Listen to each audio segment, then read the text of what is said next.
आय सिर नावा, आय सिर नावा, जनक बहुर आय सिर नावा।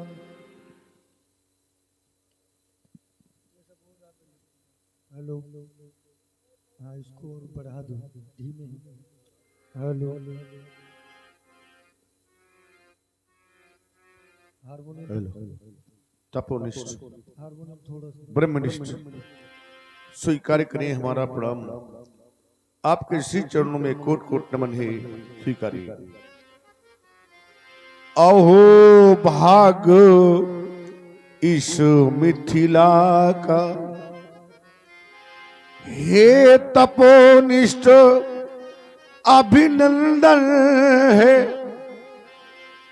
और कृत्य कृत्य हुई ये मिथिला समाज,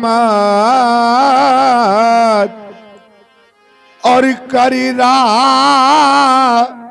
जनक पद बंदन है। आपके श्री चरणों में सेवक जनक का प्रणाम स्वीकृत।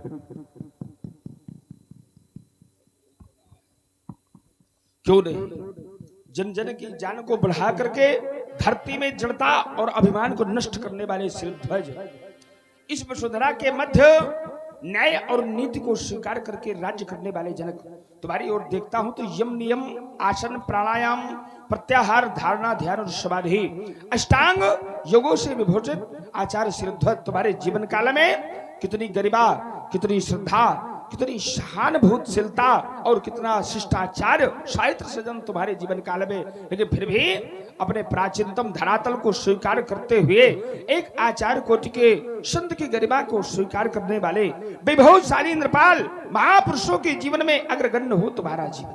तभी तो हमारे भारत के संतों ने, भारत के मनुष्यों ने और भारत के आचार्यों ने जब भी तुम्हारी वंदना किया सिरध्वज, अकेले रही तुम्हारे परिजनों के समेत तुम्हारी वंदना की गई। ओम तो कहा प्रणमं परिजन,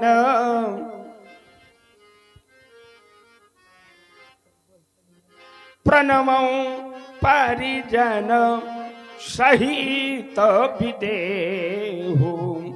तुम्हारे पूरे परिजनों की समेत वंदना की गई। अब विचार करने की बात है, क्या महाराज जनक भी इतना बड़ा गुण है? उन्होंने अपने पूरे परिजनों की समेत वंदना करा लिया।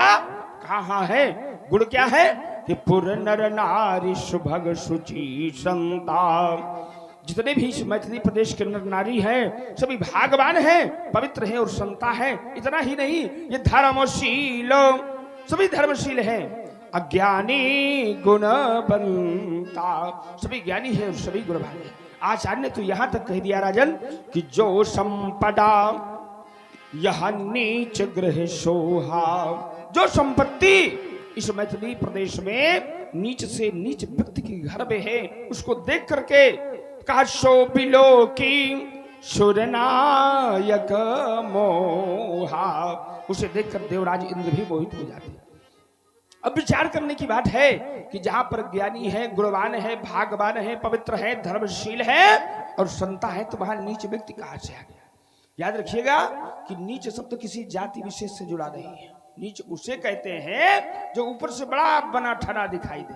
ऊंच निवास, जिसका निवास बड़ा ऊंचा होता है, और जब उसके कृत्यों की तरफ दृष्टि डाली जाए तो का नीच करतूती, उसके कृत्य बड़े मैले होते हैं कि देखी न सही ये पराभ विभूति।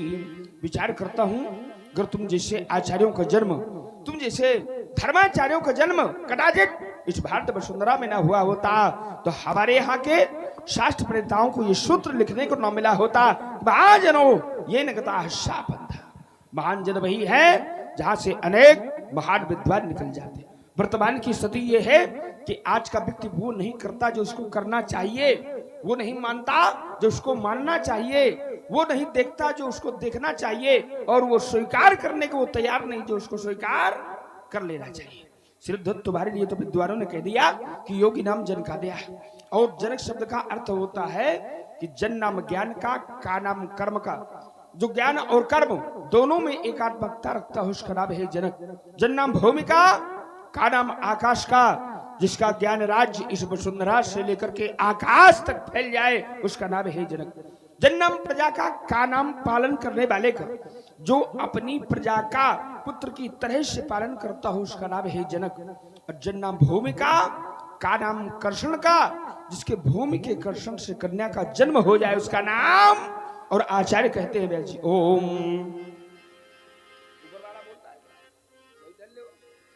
हेलो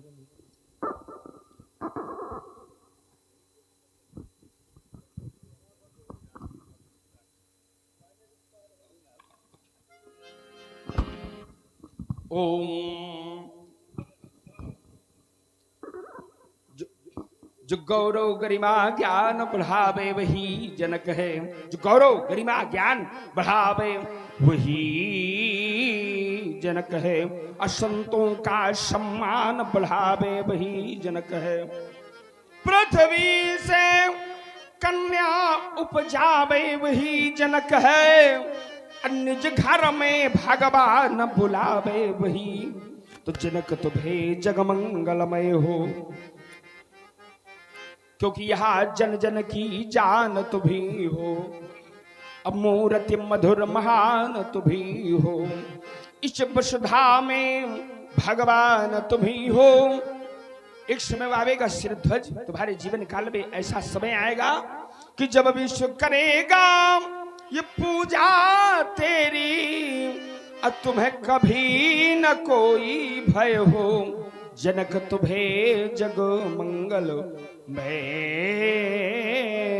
यशस्वी भो, धर्मानुरागी भो, आत्मकाम भो, पूर्ण काम भो, सिरध्वज पूर्ण काम भो। ओ सिय बुलाय प्रणाम करावा। ले आओ सीता की सखियों, ले आओ हमारी बेटी को हमारे समीप लाओ। आओ राज दुलारी हमारे समीप आओ। देखो ना आज हमारे यहाँ किनका पदार्पण हुआ है। बेटी सीते, ये भगवान परशुराम जी हैं। दोनों हाथों को जोड़ो, नतमस्तक होकर के इन्हें प्रणाम करो। बेटी प्रणाम करो। जब जब इस बालिका का दर्शन अपने चरण चक्षुओं के समीप करने लगा तो मन बड़ा विचारमग्न हो गया।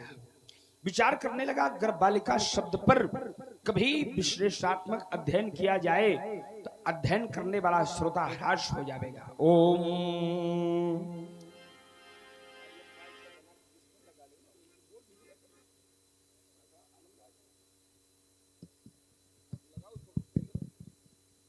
ओम।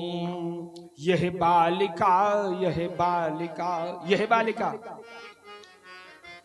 जो ज्ञान का वर्धन करावे उसे कहते बालिका। जो प्रेम परिभाषा पढ़ावे उसे कहते सृष्टि।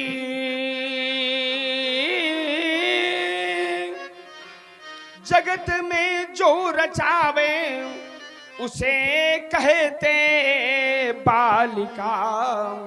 अब प्रभु को धरा पर खींच लावे उसे कहते। एक बार आचार्य वेद व्यास जी से पूछा गया कि आपने बालिका को कितने रूपों पर देखा है। उन्होंने पुराण लिखते समय बताया कि प्रथमम शैलपुत्री चा, द्वितीयम ब्रह्मचारिणी, तृतीयम चंद्रघंटेति, कुष्मांडेति, चतुर्थकम पंचमम स्कंदमात्रेति, षष्ठम कात्यायनीति चा, सप्तमम कालरात्रिति, महागौरी चा, अष्टमम नवम सिद्धदात्री चा, नवदुर्गा। 9 रूपों में अवलोकन कराया। जब आचार्यों से पूछा गया उन्होंने कहा बालिका जिसको अपने बल का ज्ञान न हो उसका नाम है बालिका। जिसके जीवन में कभी आवेश न पैदा हो उसका नाम है बालिका। जो प्रेम की परिभाषा का पाठ पढ़ाती हो उसका नाम है बालिका। और जो सृष्टि का सृजन करती हो उसका नाम बालिका। बालिका जिस समय इस रंग मंच पर आती है तो अकेले नहीं आती। आती कैसे है ब्याह जी? चली संगलय ये सखी सयानी, यानी बालिकाओं को कभी अकेले नहीं चलना चाहिए। जब सयानी सखी के संग पर चलती है तो उसके जीवन पर प्रभाव पड़ता है कि गावत गीत ये मनोहर बानी। देख क्या रहा हो श्रीध्वज, बालिका को कितना दिव्य प्रधान पहनाया है। ये सोह नबल तन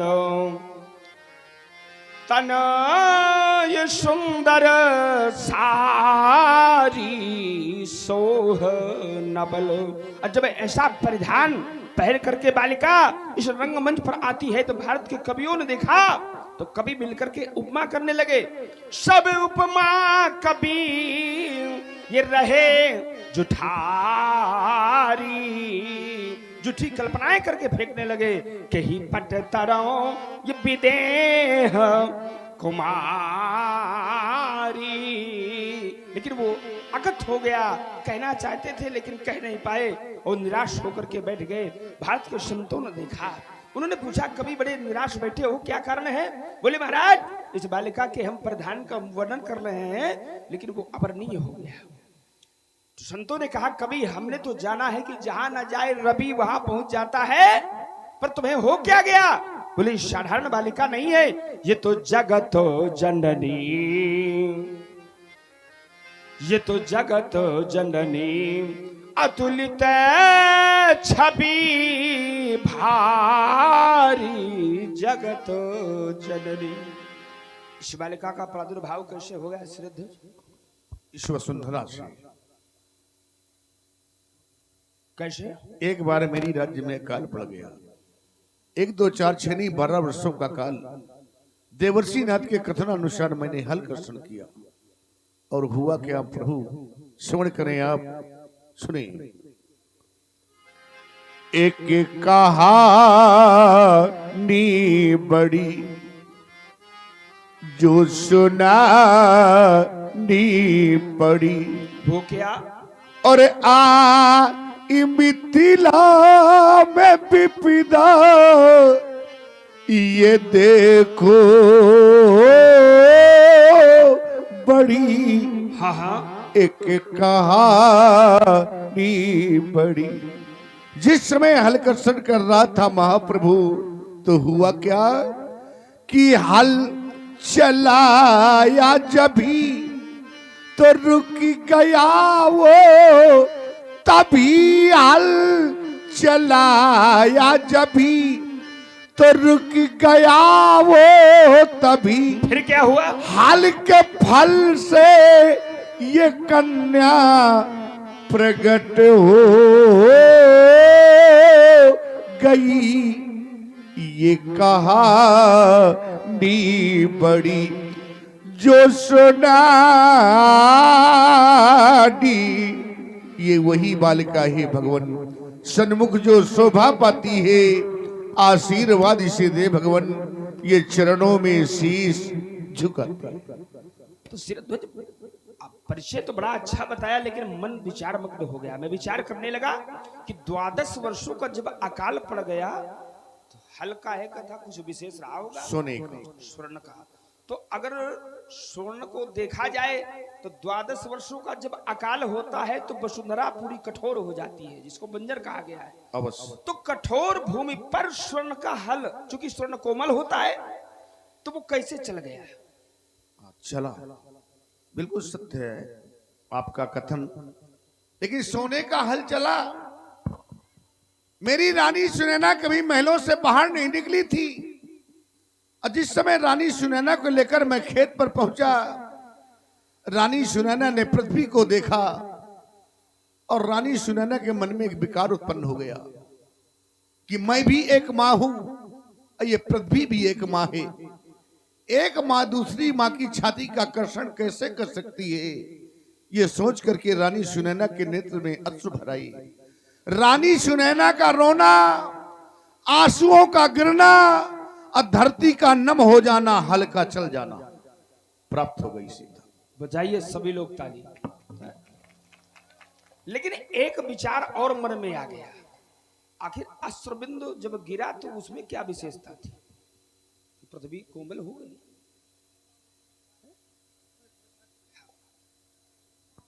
रेहू में चल गया, उस आंसुओं की क्या विशेषता थी?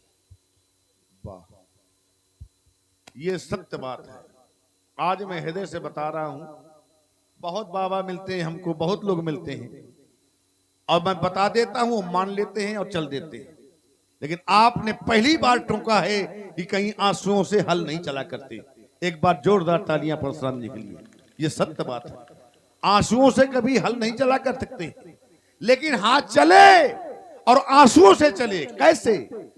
रानी सुनंदा के नेत्रों से जो अश्रु गिरे तो दो नदियों में प्रवाहित हो गई, एक कमला और एक विमला। दो नदियां रानी के सुनैना के नेत्रों से गिरे, दो नदियां प्रभावित हो गई। और जहां पर नदियां चलेंगी तो वहां चाहे 12 वर्षों का 24 वर्ष भी अकाल पड़ा हो तो धरती नम हो जाएगी। वाह, यही मेरे साथ। बहुत बहुत शानदार, बढ़िया। देखिए, संसार में ये पृथ्वी क्या है? बोले धरती माता है। और किसान जब हल को लेकर के जाता है कर्षण करने के लिए, और तो वो अपने धन धान्य को माता पर समर्पित करता है, तो माता उसको कई गुना में बना करके वो अपने पुत्र को प्रदान करती है। और जिस समय महाराज जनक और रानी सुनैना पहुंची तो वसुंधरा ने विचार किया कि आज तक तो केवल मेरे पुत्र ही आते रहे। किसान पुत्र होता है वसुंधरा का, धरती का, तो बोले आज तक तो केवल पुत्र ही आते रहे, आज मेरे पुत्र नहीं, आज मेरे पति आए हैं, जिनको भूपति कहा गया है। वसुंधरा का जो राजा होता है तो बोले अगर मेरे पति आए हैं तो उन्हें मैं कुछ ना कुछ विशेष प्रदान करूंगी। क्या? तो अगर पुत्र आते रहे तो मैं उन्हें धन धान्य देती रही। आज अगर पति आए हैं तो उस वसुंधरा ने अपना वक्षस्थल फाड़ करके सुंदर कन्या प्रदान कर दिया। बालिका का नाम क्या है श्रीध्वज? सीता। किसके द्वारा रखा गया? देवर्षि नारद के द्वारा। बढ़िया, लगता है किसी विद्वान के द्वारा नामकरण किया गया। देखिए, कभी कभी किसी का नाम बड़ा छोटा होता है, उसका काम बड़ा होता है, और किसी किसी का नाम बड़ा होता है, उसका काम छोटा होता है। किसी किसी के नाम काम दोनों बहुत बड़े होते हैं और किसी किसी के नाम काम दोनों बहुत छोटे होते हैं। सीता के संग में कौन है? सीता के साथ सखियां हैं। बड़ी चतुर दिख रही है। हाँ, ये चतुरे सखी है जो आपके सानिध्य में खड़ी हुई है। इधर वाली? हाँ, इधर वाली? हाँ, इधर वाली। ये कुछ ज्यादा चतुर है। हाँ, चतुर है। हमें तो ये बीच वाली दिख रही है। हाँ, चतुर ये भी है, ध्वनि लेकिन यंत्र दो जरा, एक तो वैसे सब गड़बड़ है तो थोड़ा बहुत तो हो जाए। जो ज्यादा चतुर है वो माइक नहीं ले रही है, है ना? हाँ, क्या नाम है तुम्हारा? चारुशीला। चारुशीला। तो यहाँ भरीश राजाओं के समाज में बालिका को लिए कहाँ घूम रही हो? आपको प्रणाम कराने आई थी। अच्छा, प्रणाम कराने आई हो। तो प्रणाम करने नहीं? करने भी। अच्छा, करने भी। तो आशीर्वाद चाहिए? आशीर्वाद चाहिए। तो पुत्रवती भव। ये कैसा आशीर्वाद दे दिया? कुछ गड़बड़ हो गया क्या? हाँ, मैं किशोरी जी की जीवन भर सेवा करना चाहती हूँ। अब विवाह नहीं करना? ना। अब तो और गड़बड़ हो गया। विवाह करो चाहे न करो, ब्राह्मण का आशीर्वाद है, पुत्रवती हो तो पुत्र तो पैदा ही होंगे, है?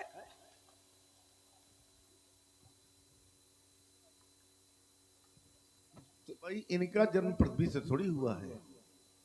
अच्छा, अन्ना, तो जो इनका नहीं हुआ है तो ये चतुर है, तो अब विवाह नहीं कर, तभी तो वो सेवा में लगी है। अब आपने आशीर्वाद ऐसा दे दिया है कि अब ये विवाह करना नहीं चाहती हैं, और आपने आशीर्वाद पुत्रवती का दे दिया है तो इनके कलंक लग जाएगा, कलंकित हो जाएंगे। आप कहे बोल रहे हो, जरा सखियों को दो, है? उधर वाली सखी को दे दो। कहे तुम्हें विवाह करना है? कहा नहीं करना? तुम्हें भी नहीं? तुम्हें तीनों, तब तुम्हें बड़ा गड़बड़ हो गया भाई। अब पैदा हो गई करेंगे, करो चाहे न करो, लेकिन अब कुछ ऐसा मार्ग निकाला जाए कि हमारा आशीर्वाद भी सार्थक हो जाए और तुम्हारा काम भी बन जाए, है ना? तो चलो, किशोरी की तुम सेवा करती हो तो सेवा करती रहो। जब भक्ति करोगे तो भक्ति के दो पुत्र होते हैं, पहला ज्ञान और दूसरा वैराग्य। तो हमारा आशीर्वाद भी सार्थक हो जाएगा और तुम्हारा भी नहीं बिगड़ेगा। अस्तु सीता के लिए बड़ा मधुतम शुभाशीष। ओम तनक देर ठहरो, जरा देर ठहरो, ऐ जनक की दुलारी, अभी और पढ़ लूं मैं कहानी तुम्हारी। क्यों? क्योंकि जगत ग्रह दीपक तो बाती तुम ही हो, ये जीवन जगत की प्रभाती तुम ही हो, और तुम ही हो सदा नर, तुम ही हो सदा नर, तुम ही हो सदा नर, और तुम ही नर में नारी। अभी और पढ़ लूं मैं कहानी तुम्हारी, जरा देर ठहरो ऐ सुनैना कुमारी। अभी और पढ़ लूं मैं कहानी तुम्हारी। और इतना ही नहीं, तेरे गुणों को ये सकल भी सुगाता, कहाती तुम ही हो त्रिलोकी की माता। कब तक बना मैं, कब तक बना, हाँ कब तक बना मैं रहूंगा पुजारी। अभी और पढ़ लूं मैं कहानी तुम्हारी, जरा देर ठहरो अभी और ठहरो, तनक देर ठहरो ऐ सखियों की प्यारी। अभी और पढ़ लूं मैं कहानी तुम्हारी। सीते सदा भोग विलास कारणे पति प्रताराम ध्रुव कीर्तिया। ई भो का भो मनोज्ञा भो सत्यवती भो दारा भो अनुगावरी भो सदा सौभाग्यवती भो। सखियों सहित सीता को शुभाशीष।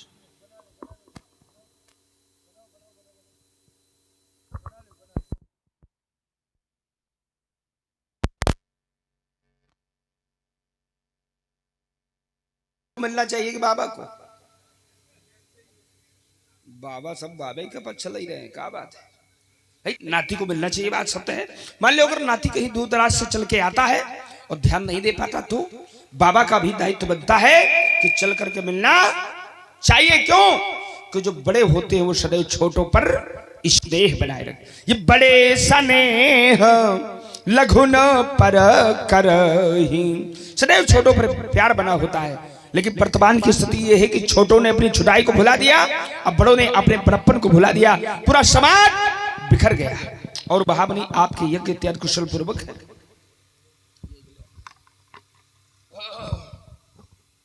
सभी कार्य कुशलता पूर्वक चल रहे हैं। अभी मैं जो कुछ आनंद देख रहा था समाज का बाबा शब्द पर, तो इसलिए समाज को आनंद आया क्योंकि यहाँ पर बाबा की बड़ी अच्छी चर्चा हो चुकी है। लेकिन समयाभाव, आओ देखो तुम्हारे सामने भृगुवंश शिरोमणि श्री परशुराम जी, जाम दग्ने परशुराम जी, इनके चरणों में प्रणाम करके आशीष प्राप्त करो। पद सरोज, हेलो इसको बढ़ाओ। पद सरोज मेले दो भाई। बड़े सुंदर बालक है बाबरी, बढ़िया हो गया, अब इसको रहने देना, ऐसे छेड़ना नहीं। इन बालकों को देखने के बाद मुझे ये नहीं लगता कि मैं संसार में पुनः किसी को देखूं। विचार करता हूं कितना भाग्यशाली होगा वो पिता जो इन्हें पुत्र कहता होगा, कितनी सौभाग्यशाली होगी वो भूमि जहां से दोनों राजकुमार विचरण करते होंगे, और कितनी सत्कर्मशालिनी होगी वो मां जो इन्हें लाल कहती होगी। ओम कौन भाग्यशाली भूपति भवन जगो है आज, किसके अंगना में ईट ईट मुस्कुराती है। कौन धन हो गया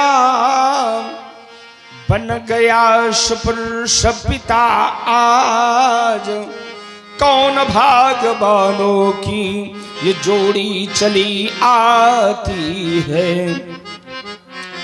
किस वंश की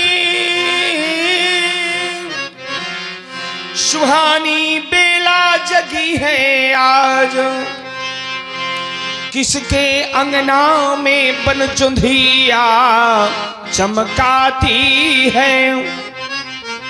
पूता सी सपूता इस धरा में हुई है कौन, जो इनके युग मुखों से वो मैया आ कही जाती है। इन बालकों का परिचय क्या है बाबरी? परशुराम जी, मैं इन बालकों का परिचय तो दे रहा हूं, लेकिन कुछ परिचय इनका मैं अपनी ओर से दे रहा हूं। वैसे इनके गुरुदेव भगवान वशिष्ठ जी हैं और उनसे हमारी तनातनी चलती ही रही है। व्यक्ति का स्वभाव नहीं जाता, काल कर्म स्वभाव गुण घेरा। काल कर्म स्वभाव के आधार पर व्यक्ति का जीवन चलता है और स्वभाव अभी भी मेरा नहीं गया है। उन्होंने एक नाम रखाया लक्ष्मण, तो मैंने नाम बदल दिया क्योंकि मुझको नाम अच्छा नहीं लगा, तो मैंने नाम अपनी ओर से रख दिया। राम को तो नहीं बदल सका लेकिन लक्ष्मण को बदल दिया। तो राम लखन दशरथ के ढोटा, गौरवर्ण बालक का नाम लखन और श्याम वर्ण बालक का नाम राम है। ये चक्रवर्ती नरेश महाराज श्री दशरथ जी के पुत्र हैं। बाबा, जब आप सृष्टि बदलने का प्रयास कर सकते हो, ऐसे तो ये तो नावे आप बदले हो है? हाँ, अच्छा, अपने आप को नहीं बदल रहे हो, क्या बात है? अरे कुछ समय पहले आप मिले थे तो आपके जो केस हैं वो श्वेत थे, अब मिले हो अब थोड़ा सा कुछ दूसरा रंग दिख रहा है। अंतर ये है कि चाहे जड़ी लगाइए चाहे खाइए, हम जड़ी खाने वाले हैं, लगाने वाले नहीं हैं। एक लगाने वाले काली कर लेते हैं, हम लोग खा करके काली किए रहते हैं। कौन सा वाला लगाते हो जरा यही बता दो। नहीं, ये जब आएंगे कोई देखिए आज कुछ चीजें छुपाई जाती हैं। ये देखिए बाबा हमारे साधारण नहीं है, मुनि नहीं है, महामुनि है। इनके पास सभी औषधियां। अरे ये ब्रह्मा की सृष्टि से अलग तो अपनी सृष्टि बनाने लगे, इतने उपाय थे ये। कह रहे हैं कि मैंने एक का तो बदल दिया पर दूसरे का नहीं बदल पाया, नहीं तो वो बदल डालता। पता नहीं का किधे बैठे हो, पर आप महान है। राम नहीं बदल पाया, लेकिन राम के बदले में और कुछ बदल दिया। बहरहाल ये बात बिल्कुल झूठ सत्य है भार्गव जी जी कि जैसा इन्होंने कहा कि औषधियां खा करके लोग शरीर बदल सकते हैं, काया बदल सकते हैं। नाम नहीं बताया विश्वामित्र ने। यद्यप मैंने पढ़ा है कि श्वेत पलाश का जो पुष्प होता है, जिसको शुद्ध भाषा में कहा जाता है सफेद छिउल, ठीक है, तो श्वेत पलाश के पुष्प का सेवन विधि पूर्वक अगर किया जाए तो कायाकल्प हो जाता है। आपके यहाँ कोई ना आएगा। इस प्रकार से यदि औषधियों का प्रचार करेंगे तो सब लोग खा लेंगे। मतलब इसलिए हम प्रचार नहीं करना चाहिए ताकि सभी लोग आते रहें। कहे दुकान उकान धरे हो का? नहीं नहीं नहीं, ऐसा दुकान नहीं है। सभी लोगों के आने का मतलब ये है कि सदगुरु वैद वचन विश्वासा।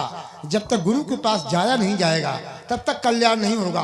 गुरु तो वो है ही है, लेकिन गुरु के पास जाना चाहिए, वैद के पास जाना चाहिए, तभी औषधियां लाभप्रद होती हैं। वाह, बहुत सुंदर बात, सत्य है। अगर कोई आवश्यकता हो तो गुरु के पास जाना चाहिए, वैद्य के पास जाना चाहिए।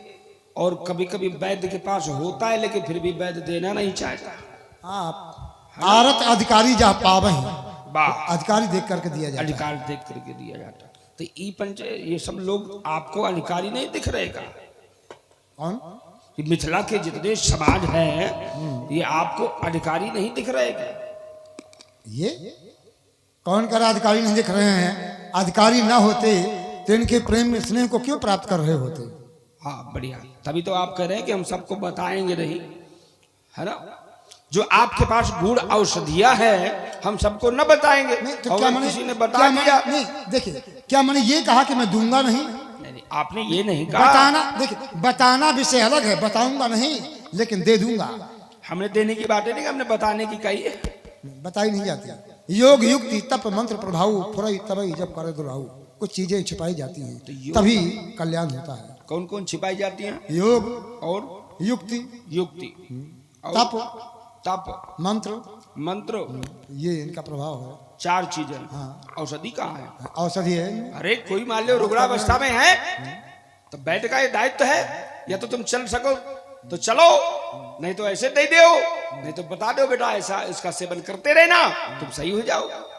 पर बाबा बहु अब सुन लीजिए, सुन लीजिए, एक मैं युक्ति बता रहा हूँ, एक युक्ति बता रहा हूँ। इस युक्ति को कभी बताना नहीं, भेद खुल जाएगा, कभी काम नहीं करेगी। ये भी एक युक्ति है। इस युक्ति के माध्यम से आपका रोग दूर होगा, आपका मार्ग प्रशस्त होगा। अरे एक महामुनि है और बहुत बड़े संत थे, उन्होंने सारी युक्तियां बता दी। तो बताया ना कि अधिकारी जब मिलेगा, तो मैंने ये नहीं कहा कि मैं किसी को दूंगा नहीं, अधिकारी मिलेगा दूंगा। मिथिला के लोग अधिकारी हैं, सबको दूंगा, लेकिन बताऊंगा नहीं। तो आप दे दोगे, बताने की तो बात नहीं है। जब दोगे तो वो खुद ही जान लेंगे क्या है। नहीं, औषधि दी जाती है, बताई नहीं जाती है। भाई जब आप औषधि देंगे, आप ये बताइए कौन अच्छा, से ये वैद्य बताओ, ने औषध बताई? संजीवनी जब लाई गई तो बताई गई कि नहीं बताई गई? कौन? एक क्षण रुको। संजीवनी बूटी हाँ, के ध्यान लिए दें, दोनों बताया महात्माओं गया की- कि लेके आओ। ध्यान हमारे इन दोनों महात्माओं की, ज्ञानी विज्ञानी भगवान परशुराम महामुनि विश्वामित्र जी, आप दोनों की चर्चाएं सुन रहे हैं। हमारे निखिल जी,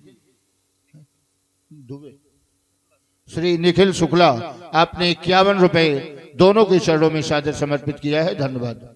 जिससे मंगवाया गया उसको बताया गया है, कहा नाम गिरी औषधि जाऊ पहुंच तो लेन, लेकिन हाँ, सबको- नाम गिरी औषधि। हाँ, तो देखिए किसी आ गया, का- अब आप ने बता दिया।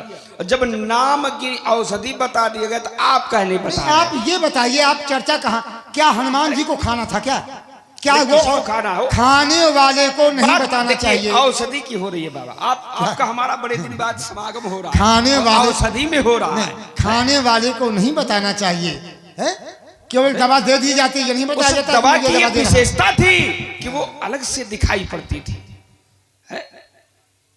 पर कुछ पहुंच गए आप ही का भेष बना के गड़बड़ करने के लिए, तो पूरा पर्वत ही जला दिया। आप जैसे है? पूरी- जगमगाने लगे। नहीं, नहीं, आप नहीं। सुनिए, तो आप जैसे अगर वैद्य हो जाएं तो पूरी औषधियों के नाम बता दें, लेकिन जो विशेष वैद्य होते हैं केवल दवा देते हैं, बात तक नहीं अच्छा, करते, विशेष वैद्य कौन था? रुक बात जाओ तक नहीं करते हैं। बाबा। हाँ। विशेष वैद्य कौन था ये सब जानते हैं। सुखेर विशेष था। यहाँ था कि शत्रु भाव में भी आकर के अपने विशेषता को बताया, छिपाया नहीं। यद्यपि उसका दायित्व नहीं है कि मैं शत्रुओं के पक्ष में जाकर के उसकी मदद करूं, लेकिन वैद्य का धर्म कहता है कि अगर कोई समस्या में है तो उसे औषधि भी बतानी चाहिए, और जब खाने की आवश्यकता है तो देनी भी चाहिए। सुनिए, न राम जी को बताया, न हनुमान जी के अलावा किसी को बताया नहीं, क्योंकि हनुमान जी से कार्य की सिद्धि है, उनसे उस औषधि को आना है। तो जब तक बताया नहीं जाएगा तब तक वो औषधि कैसे आएगी, इसलिए हनुमान जी को बताया गया है।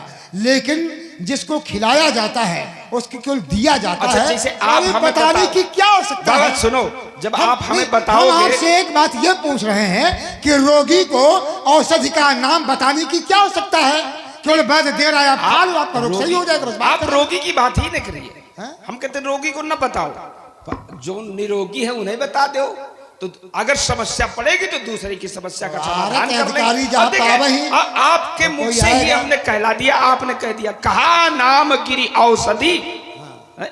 कहा नाम लेकर। अच्छा, जब कहा जाएगा तो कह रहे हो खाली रोगी तो वो खुद ही क्या? सही कह रहे, कहते हैं जब हम ही ने बता दिया वही को मान लो।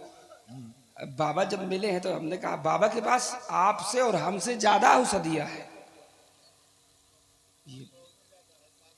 हाँ बाबा ही है। अब तो गुड़ गुड़ औषधियां प्राप्त हो गई हैं, लेकिन ये बताएंगे नहीं, हमें पता है। बहुत स्वार्थी बाबा हो आप।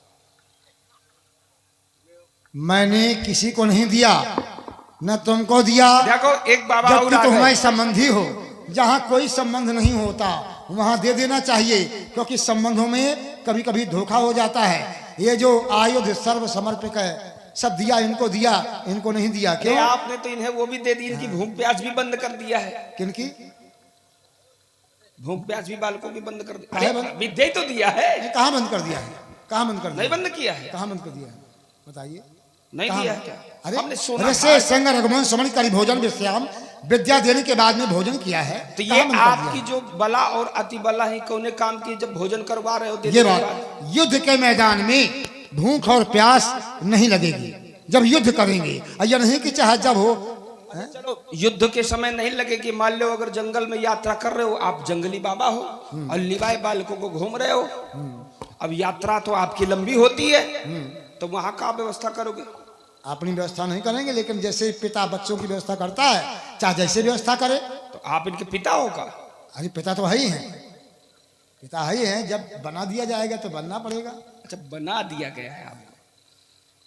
देखो ये पिताजी यहाँ है, अब पिताजी हो के अपने दायित्व का नहीं निर्वहन कर पा रहे हैं और वो लड़का हो के कर रहे हैं। बताइए बताइए बताइए कहाँ कह रहे हो हम पिता हैं और इन्हें पुत्र मान के लाए हो आप? नहीं, हाँ।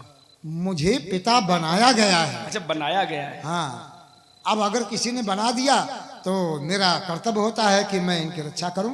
तो इन्होंने मेरी रक्षा किया, मैंने इनकी रक्षा किया।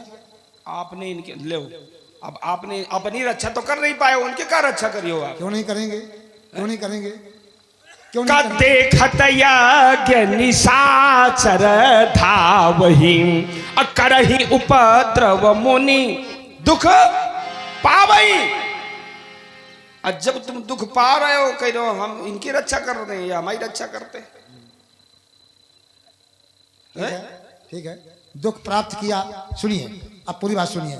जैसे पिता और पुत्र होते हैं तो पिता को सहयोग और रक्षा करने का जो रास्ता है वो अलग होता है। यदि पुत्र युवा है तो उसके रक्षा करने का जो रास्ता है वो अलग है।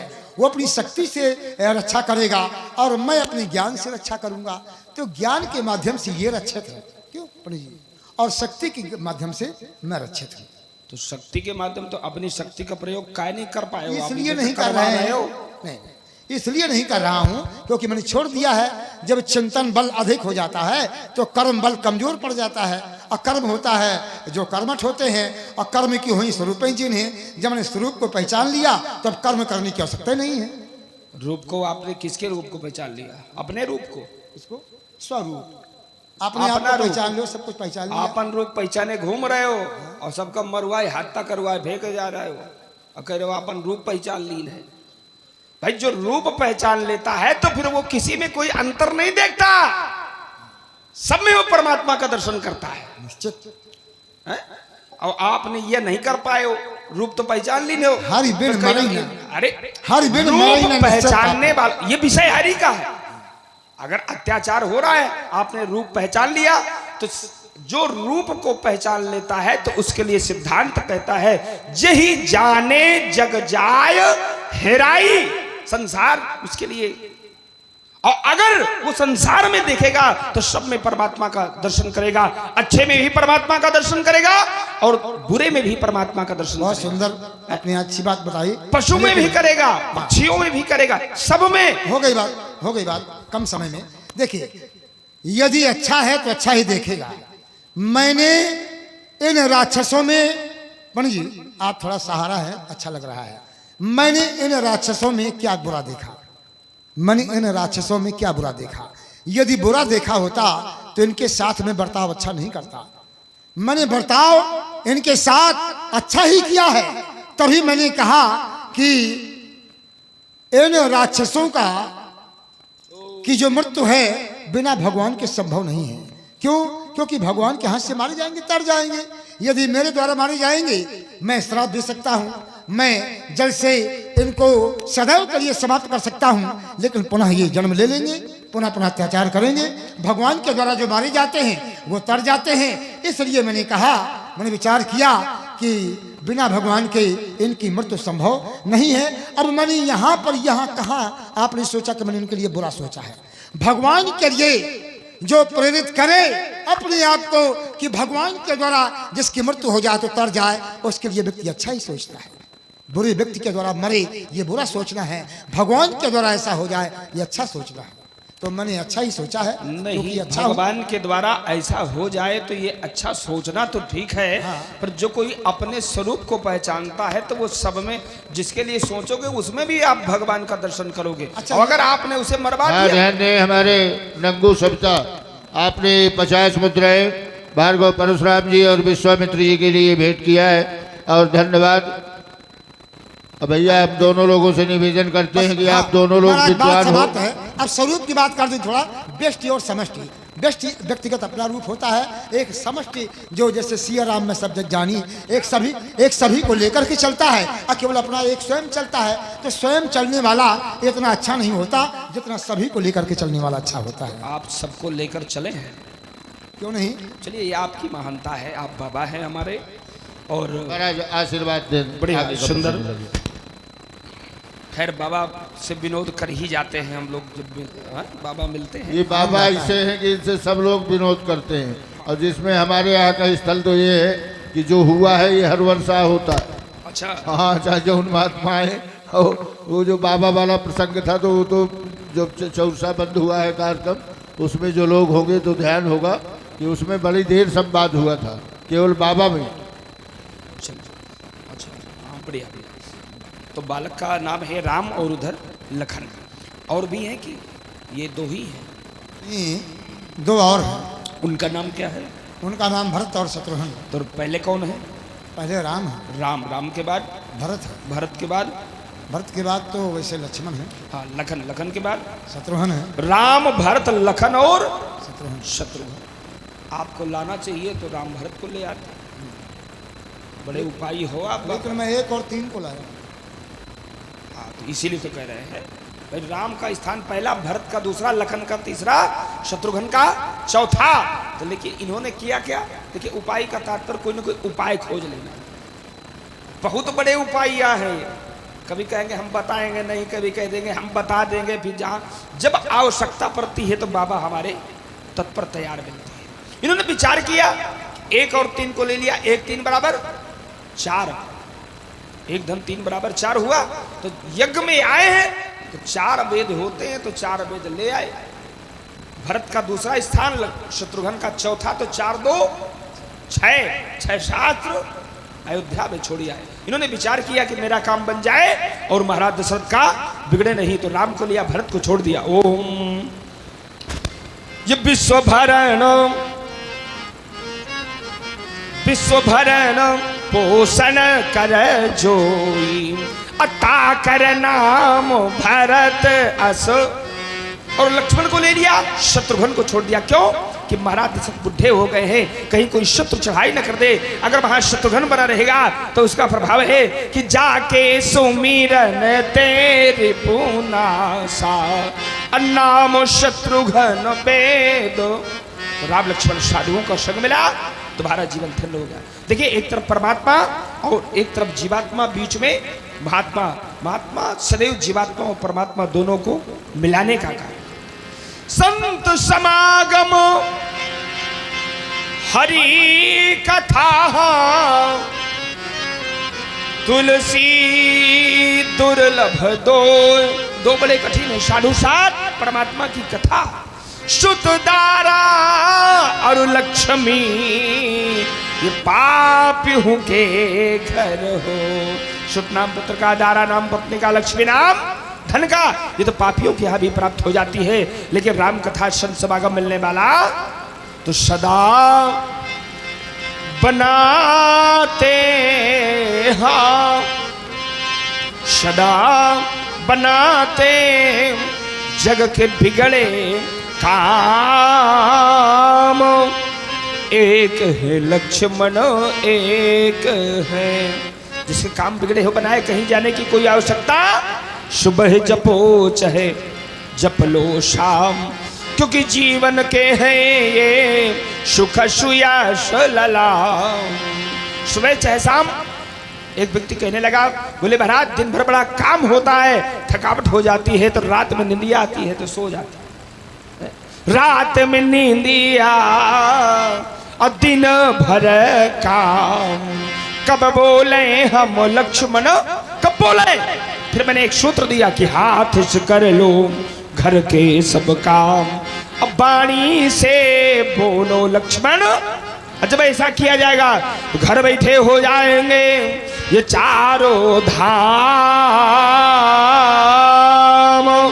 एक है लक्ष्मण एक है, राजपुत्रो माम वाक्यम त्रिलोकश्राता, अरि सम्मुखम जयम प्राप्त दीर्घायु राम। लक्ष्मण जाइए बहादुर। ओ बहुरी बिलो की विदेह सन, कहु कहत भीर, पूछत जाने अजाने जिमे व्याप्यो को हम तुम्हारी बैठती प्रदेश में आज को प्रदेश के देश को लेकर पधारे। विद्वानों को थे बिना कारण के कर्म नहीं होता, यहाँ कोई कारण है तब तभी हमें कर्म रूपी भीड़ दिखाई पड़ रही है। जानना चाहते हैं शीघ्र शीघ्र बताया जाए। ओ समाचार कही जन के सुनाए, यही कारण महीप सब आए। इन महिपालों के आने का सिर्फ एक कारण है महाप्रभु, और कारण है मेरी बेटी सीता। उठा लिया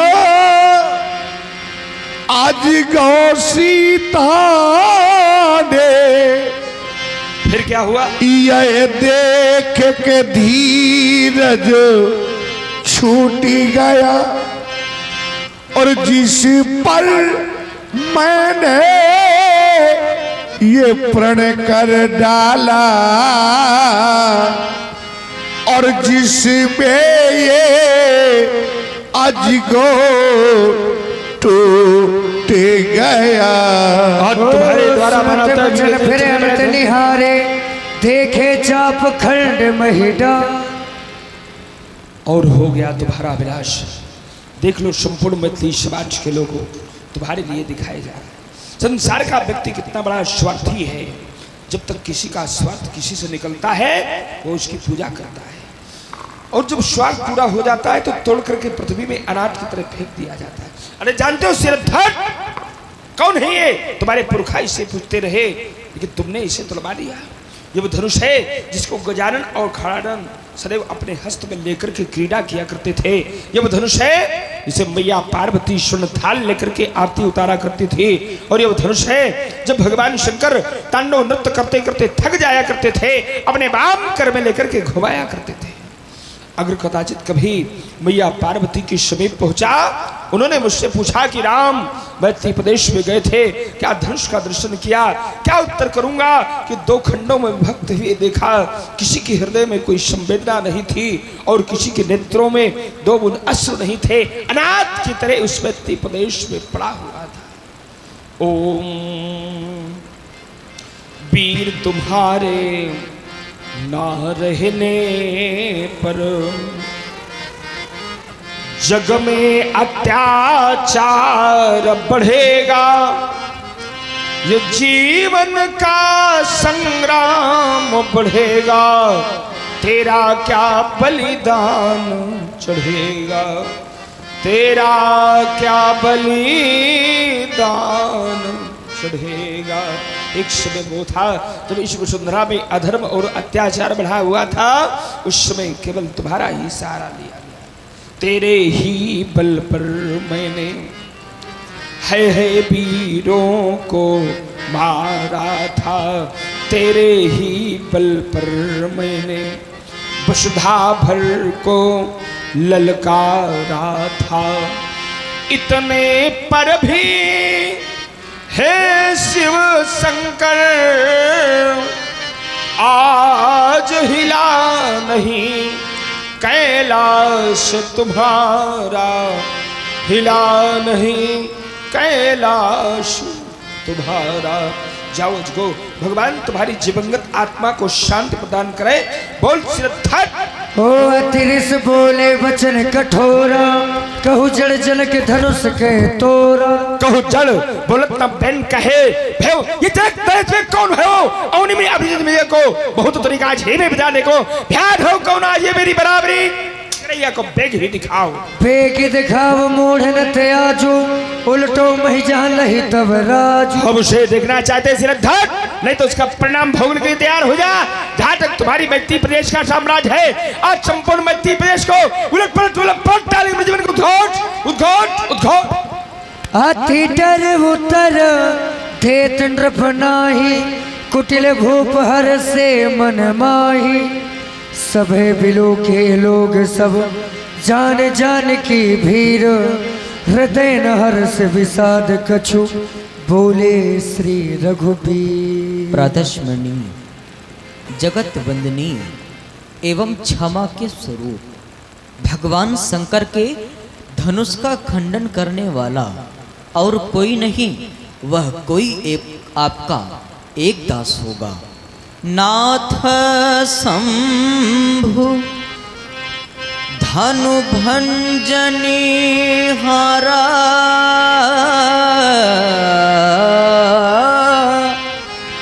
होय क्यों एक दास तुम्हारा, शिव धनुष तोड़ने वाला ही कोई शिव प्यारा ही होगा, जिसने ऐसा यह कार्य किया, वह दास तुम्हारा ही होगा। है कृपा पात्र उन गुरुओं का, वो कब किसी से डर सकता है, जिन पर वो कृपा